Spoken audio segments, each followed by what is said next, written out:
welcome to the Fatu Network News Review. I am Jaka CCJT.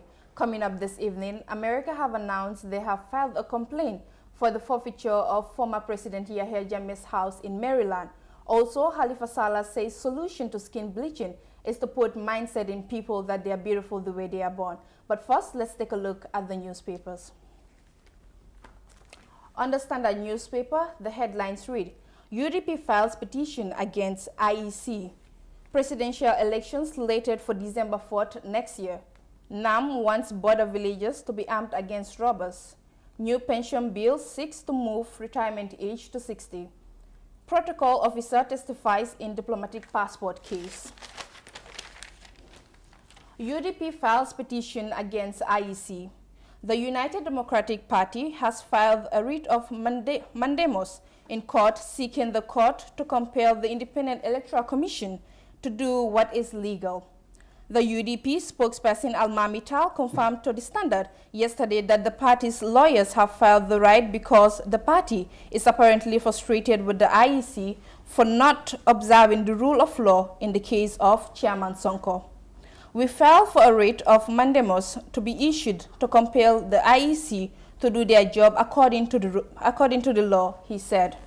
Presidential elections slated for December 4th next year. The Independent Electoral Commission has announced that presidential election will be held in the Gambia on 4th December 2021. Election House announced this in a loaded calendar of electoral activities spanning up to 2023, released yesterday. The IEC said the elections would be held under the present laws and orders if there are any changes.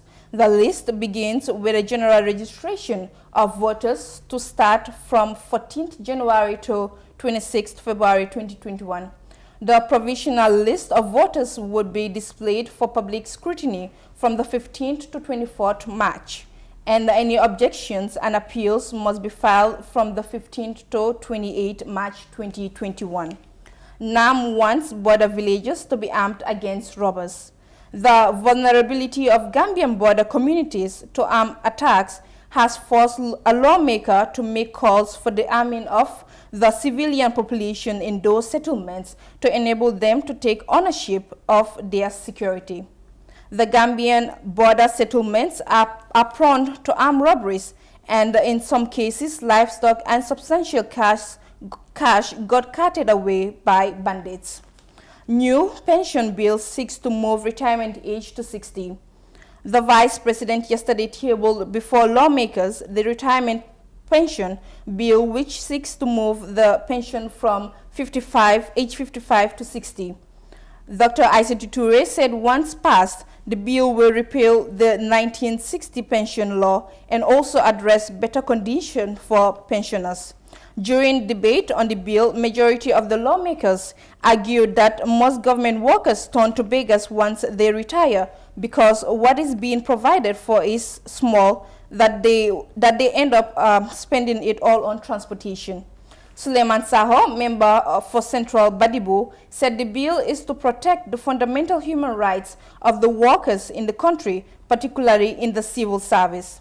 He added that if the government did not have better pay, competent Gambians will leave for the diaspora in search of greener pasture. He said a family head without money will lose control over the family. Protocol officer testifies in diplomatic passport case. Ibu Silla, the acting director of protocol at the Ministry of Foreign Affairs, yesterday testified as a prosecution witness in the diplomatic passport scam case at the High Commission in Banjul.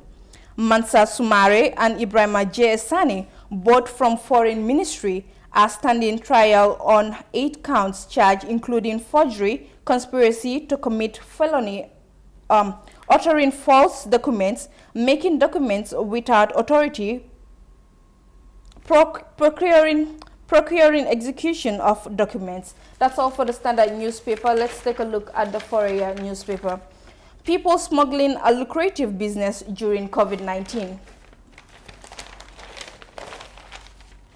People smuggling a lucrative business during COVID-19. Smuggling of people across the porous border entry points between the Gambia and Senegal has now become a lucrative venture for many.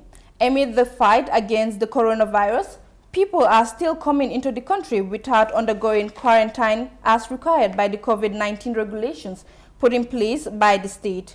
Travelers are avoiding formal crossing points as they fear being sent back to their respective countries, and this is why they resort to using unofficial routes. They walk to cross the border or hire a motorbike.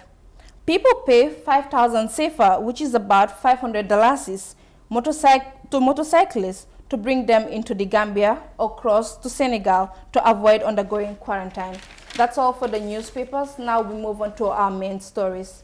The American government, through its Department of Justice, has filed a civil forfeiture complaint seeking the forfeiture of a Maryland property acquired with approximately $3,500,000 US by former President Yahya Jammeh through a trust set up by his wife Zainab Jammeh. More in this report.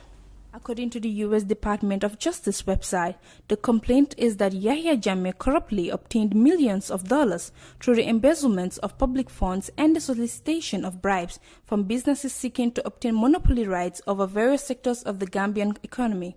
The complaint further alleges that Yahya Jammeh conspired with his family members and close associates to utilize a host of shell companies and overseas trusts to launder his corrupt proceeds throughout the world, including through the purchase of a multi-million-dollar mansion in Potomac, Maryland, which the United States seeks to forfeit through the filing of the civil forfeiture complaint, the news release on the U.S. Department of Justice website said. The investigation was conducted by Homeland Security Investigation Illicit Proceeds and the Foreign Corruption Group in Miami, with assistance of the Homeland Security Investigations Office of the Special Agent in Charge for Baltimore and the Homeland Security Attaché Office in Dakar. Homeland Security Investigations established this group in 2003 to conduct investigations into the laundering of proceeds emanating from foreign public corruption, bribery, and embezzlement. Homeland Security Investigations' goal is to prevent foreign-derived ill-gotten gains from entering the U.S. financial infrastructure. Under U.S. laws, a civil forfeiture complaint is merely an allegation that money or property was involved in or represents the proceeds of a crime. These allegations are not proven until a court awards judgment in favor of the United States. If the U.S. succeeds, it will be the second time the country is coming out strongly against former President Jammeh following the 2018 travel restrictions the country placed on the former leader. Jammeh, who ruled the Gambia for 22 years, has been living in exile in Equatorial Guinea for the last 3 years following his electoral defeat of 2016. Reporting for the Fatu Network News Review, Jaka Sisijete.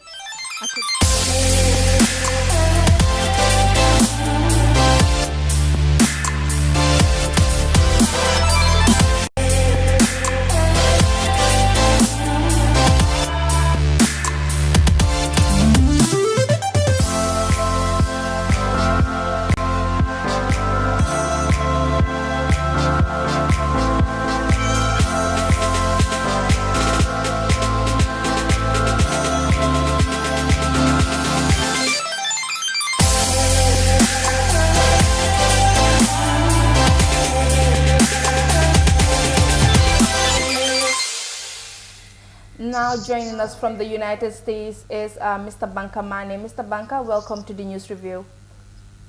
Thank you very much. Glad to be here. Great. Now, what do you make of these recent developments regarding the former president's mansion in the United States? I cannot hear you well, but I'm assuming you are referring to the recent action by the U.S. government to seize Jammeh's asset here in the U.S. Exactly. Yes, it's a very, very welcome move, actually. It's been a long time in the works, but finally they are making taking the legal action. Let me also add that they haven't actually taken it yet. Yes. What they are doing is they are going to take the legal steps now, finally, to seize these assets, the home in Potomac, Maryland. So we are very excited about the news because this is something that we've always been demanding. The demand has always been there by Gambians here. The activists have been yelling about this issue and approaching the U.S. government about it for a long time. So we are all glad that finally they are making the move to get it done. So now that we're all aware that the former president has been banned from entry into the United States of America, and if the sales goes through, the selling of the house goes through, is there any way that the Gambia will also be awarded, or we will be awarded when the sales is done? Well, it's tricky. It's complicated. What is essentially the way it's going to work is the U.S. government obviously will make the legal take the legal steps to seize the forfeit to force to take the property. But now, when it takes it, the property will go to the Treasury Department's forfeiture fund. That when they sell the home, that is. Say they sell it for $3 million. That $3 million is going to go to the U.S. Treasury Department's forfeiture fund because that's how it works. When the U.S. government gets the money, now that money technically is the U.S. government's money. What the Gambia government can do then is to go take the legal steps, that is, go approach the U.S. and say, hey, this is our money, so we want it back. Usually the U.S. will cooperate on such demands with a caveat, and that is it usually will have its own set of demands. They will attach conditions to the return of that money, because this happened in Nigeria, for instance, with Sani Abacha's properties that were seized by the U.S. government and sold off. Now, some of the conditions could possibly be that a civil society organization has to be assigned to monitor the way the Gambia government actually spends the money. In other words, the Gambia government has to come and say, okay, we're going to spend this money on education, for instance, and a civil society organization has to be assigned to monitor the spending of that money to make sure it goes to where the Gambia government said it is going to spend it to. So these are some of the conditions that they will attach to it. But then, like I said, originally, once they sell the property, it becomes the owner, or the U.S. government becomes the owner of that money until the Gambia government takes the steps. There is a UN convention out there that facilitates these returns of funds to the country that it belongs to technically, which is the UN Convention on against corruption. It's Article 57 of the UN Convention that does facilitate that kind of move to make sure the country, U.S. for instance, returns the money to the Gambia government. Now, should this be a lesson to other leaders of the country? Should there be, I'm sorry? Should this move be a lesson to other leaders in the country? Should it be a blessing, you said? A lesson, I mean. Oh, lesson, oh, absolutely. I think the lesson to draw here is this, and I'm glad you asked that question. The lesson is that if you are the leader of a country, or a president, for instance, back in the days, African leaders used to loot the resources of their countries and take them to the Swiss bank, to the US banks, the deal, to the Western bank institutions. Now, interestingly enough now, with the instruments that are already being put out there, like, for instance, UN Charter against corruption, and many other conventions that have already been signed by all these countries, these Western nations to which the thieves will usually take these monies to, there are very strong laws out there to protect against such. So if you are going to steal money from your country, and you think that somehow you can take that money and put it in some institution somewhere, anywhere, you just remember that those funds are not out of reach anymore. Those the loot is not out of reach anymore. All we have to do is make demands, approach those countries, and they will investigate. And once they determine that yes, you acquired that money illegally, you better believe they will seize it from you and return it to the country that owns it. This is how it works now. So leaders beware. Just because you can steal doesn't mean you can hide. If you take this money from your own countries, and like I said before, Yaya stole this money from the Gambia and bought this home in Potomac, Maryland with it, guess what? When the U.S. government seizes this home now and sells it, the funds actually literally, technically go into the U.S. Treasury Department's forfeiture fund, which is the U.S. government's own fund. So now the Gambia government has to fight to get the money back to the Gambia. So you are denying your own people this money, and you are taking it to a country where technically they can take ownership of it. If they like, they can make a case for not returning it back. So, it's a mean kind of action against your own people. This home is worth $3.5 million US. Yes. Can you imagine that? How many hospitals, how many schools, how many agricultural equipments, how many children's education, how many, I can go through all maternity wards in the Gambia where women are dying during labor. I mean, what can you do with such a money? And why would you steal it and go hide it elsewhere? I mean, this is it's a terrible thing, but it's a lesson that you cannot hide. If you try it, you better believe someday it's going to be known and it'll be seized from you. Thank you very much for joining us, Mr. Bankamani. Thank you, thank you. We'll take a break and we'll be right back.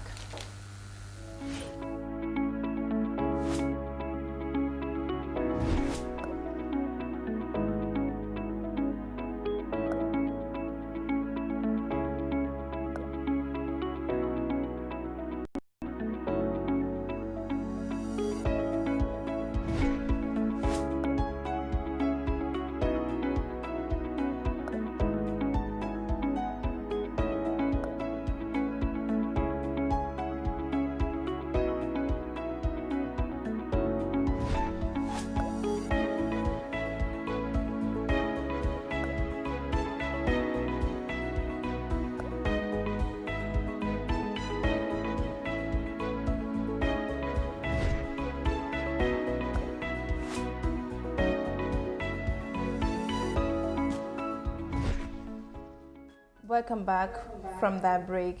Now, the solution to people bleaching their skin is to usher in a mindset that will make people conclude they are beautiful the way they are born. Halifa Sallah has incited. The Serekunda MP stated this on Thursday while having his say during the debate of a bill by lawmakers for the repealing of the law against skin bleaching. Now, let's take a listen. Mr. Speaker, the bill looks like a very simple matter, but it's not that simple. Honorable Speaker, liberty is circumscribed by factors of defending public security, public health, public morality, all elements that would enable us to exercise our rights without infringing on the rights of others or undermining the very environment which would guarantee our survival. Honorable Speaker, we are lawmakers, and our duty is to make the law on the basis of the interests of human beings, national interests, and our conscience. Honorable Speaker, it is important to state the fact and then examine what is practicable. It is a principle that a law that cannot be enforced is no law. But we must not negate the fact that something is harmful to health when it is harmful to health. Where we cannot enforce a law, we can educate.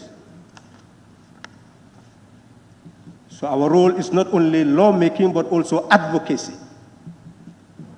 to propagate what is in the interest of our people. There is no doubt that the culture has created a mentality, a mindset of beauty, which through socialization has been injected in men and women in Africa. But not only us, I don't want to see this from the angle of white-black, because you see even white people going and putting cream on their skins in order to get darker, which they consider, or to go under the sun. So it is not an issue of race. It's an issue of socialization. What is in the minds of people, mindset? Honorable Speaker, we inject from birth in that child. As you look at that baby, you say, this baby is beautiful by virtue of this appearance. And from birth, that person is consigned to an inferiority or superiority complex by virtue of description, by virtue of appearance. Honorable Speaker, the person grows up with that, and men grow up with that, and select their wives on that basis. And consequently, people try to appear in a given way because society conceives that to be the model, to be attractive. And then we come back and look at that very thing again and say that it is destructive, it is harmful, let's turn it into a law to suppress it, to prohibit it. But the same people who make the law will also still be attracted by the very thing that they are trying to prohibit. What do we call that? I dare not say that in this forum. Somebody says double standard, we need to use harsher words that I dare not use. That is the contradiction, Honorable Speaker. There is absolutely no doubt that the chemicals we use that will cause the bleaching of the skin would be harmful to a baby that you suckle. There is no doubt about that.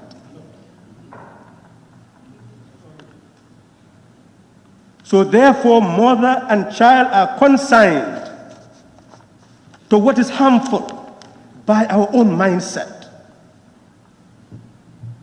So we cannot battle the ill without battling mindset. So the real task is the task of removing the mindset, acculturation, and bring about a new mindset so that that child who is born will accept that he or she is beautiful, not by virtue of the color of skin, not by virtue of ornaments that the person puts on, but by virtue of her natural appearance, that the natural appearance itself is the beauty of the human being. That is the mindset we must put in people. Then we will not have the problem. That is the solution. But essentially we create the problem, we don't look at the solution, and then we start to make the law to punish. In my mind, Honorable Speaker, that is oppression. And when this law was made, I remember, I'm associated a bit with the media, I remember immigration officers being arrested on the basis of this law and detained. Who knows what happened to them? When you make these laws, you detain people. Can you imagine what could happen to that individual? And you don't take that person to a court. How many days their husbands were moving, their families were moving about? Such laws will lead to that. You can arrest somebody because you want that person and then exploit the person just because that person fears that if the law is implemented, the person will be before the courts. So in that regard, Honorable Speaker, there are laws that you cannot enforce. And that is what the lawmaker tried to distinguish. What laws can we enforce to be able to prevent something? Prohibit what is implementable, what is enforceable. Promote what is in the interest of society. Protect what is in the interest of society. That is what lawmaking is all about. Those are the pillars of lawmaking. So, Honorable Speaker, this law cannot be enforced, and it can lead to abuse. It has led to abuse, and that is why it should be repealed. Tough Africa Global presents the new Tulip Gardens. Tough Tulip Gardens is set to comprise service plots in sizes ranging from 220 to 570 meters square. Deposit as low as $83,600 is only an 18-month interest-free payment plan with only 20% deposit on the service plots. Please contact 376-2333 or 776-2333. Tough. That's it for today's edition of the News Review. Do join us next week for more. Have a great evening.